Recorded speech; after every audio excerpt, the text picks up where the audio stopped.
এখন আপনাদের সম্মুখে বক্তব্য রাখবেন আমাদের শেখ সাহেব চৌধুরী সদর উপজেলা ছাত্র দলের সংগ্রামী সভাপতি। বিসমিল্লাহির রহমানির রহিম। স্বেচ্ছাসেবক দল ৩ নম্বর ইউনিয়ন আয়োজিত আজকের এই বিক্ষোভ সমাবেশে উপস্থিত স্বেচ্ছাসেবক দলের কেন্দ্রীয় নেতাদের উপরে গোপালগঞ্জে আওয়ামী সন্ত্রাসীরা হামলা করেছে। আমি প্রথমে ছাত্র দলের পক্ষ থেকে এর তীব্র নিন্দা ও প্রতিবাদ জানাচ্ছি।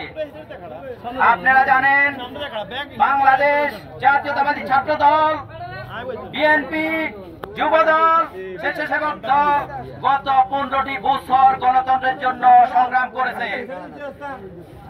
এই সংগ্রামে বহু ত্যাগ তিতিক্ষা শেষ করে বাংলাদেশ আজকে স্বৈরাচার মুক্ত হয়েছে। বাংলাদেশে ভোটার অধিকারের জন্য গণধর্ষণ হয়েছে। আমরা বলে দিতে চাই, আগামী দিনে বাংলাদেশের যে প্রান্তে বাংলাদেশ জাতীয়তাবাদী যুব দল, ছাত্র দল, বিএনপি এবং স্বেচ্ছাসেবক দল সহ বিএনপির অঙ্গ সংগঠনের উপরে কোনো হামলা হয়, এর প্রতিবাদে আমরা তাদেরকে রাজপথে মোকাবিলা করব।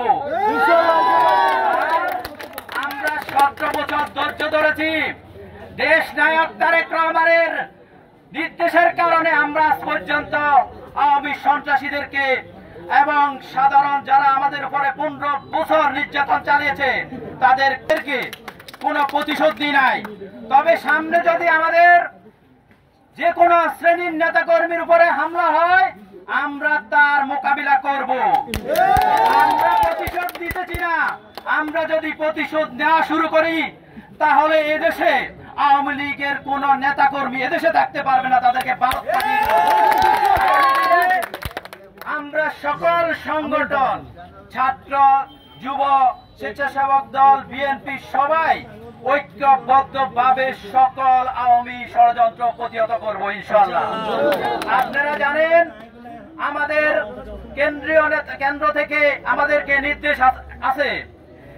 আওয়ামী লীগ বলেছিল তারা যদি ক্ষমতা থেকে চলে যায় তার এই দেশে 2 লাখ 4 লাখ মানুষ মরবে, কিন্তু আমরা প্রমাণ করেছি বিএনপি কখনো হত্যার রাজনীতি করে না, কখনো লুটের রাজনীতি করে না। আগামী দিনে আমরা একটি স্বনির্ভর অর্থনীতির সুন্দর বাংলাদেশ গড়ব। তাই সবাইকে বলে দিতে চাই, আগামী দিনে কোন রকম নয়চর চলবে না। আমরা প্রতিশোধ নেওয়া শুরু করলে মাটির নিচেও লুকাতে পারবেন না। আমরা দলের নির্দেশ মানি, এজন্য আমরা ধৈর্য ধরেছি। সামনে এই ধরনের কোন হত্যাকাণ্ডে হলে আমরা তার সম্মুখীন জবাব দিব। এই বলে আমি আমার বক্তব্য শেষ করছি। বাংলাদেশ জাতীয়তাবাদী দল জিন্দাবাদ। আসসালামু আলাইকুম।